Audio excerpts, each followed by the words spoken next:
I think the biggest thing for us is just to get to know these young kids a little bit more and give them something kind of look forward to the future, and us get to know them kind of know us, and we hope every one of them comes up here and plays for us. So trying to start them at an early age and just getting them better, teaching them some fundamentals, and like I said, just having a bunch of fun so they know football's not work all the time. It's good to get out here and have some fun.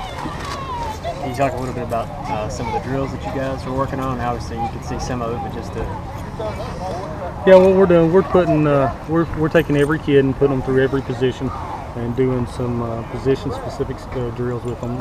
Everybody does quarterback, running back, wide receiver, offensive line, defensive line, linebacker, DB. So just kind of giving them a little bit of some base fundamentals that they can use when they go back and play rec league and middle school and some other things that they do. But we just want to kind of give every kid every opportunity to do that. And, a lot of these kids probably never play quarterback and probably never play receiver. So it's good to get them out here and let them have fun doing it too.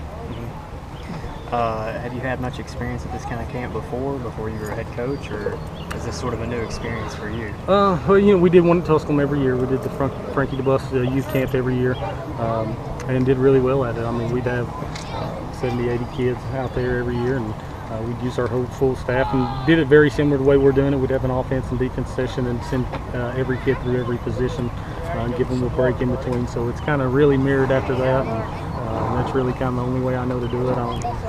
Again, I want kids to have fun, so I don't want to lock kids in one position and make them do one position for 45 minutes and switch and do one position for another 45 minutes. So, but it's good for them to get them out, let them do something different that they may not do any other time. And then earlier you talked about sort of the importance of just getting to know the guys, because these are the guys that are going to be in your program one day. You see teams like Maryville and some of these successful football programs, that's what they're doing, trying to get those little league football programs established, and it seems like that's really what you're trying to do too. Yeah, and from what I understand, the last couple of years we've had some really good youth programs, and all those kids are starting to move up, and we got more groups coming in. And, the key thing for us is just to really get them all together and get them used to being around each other.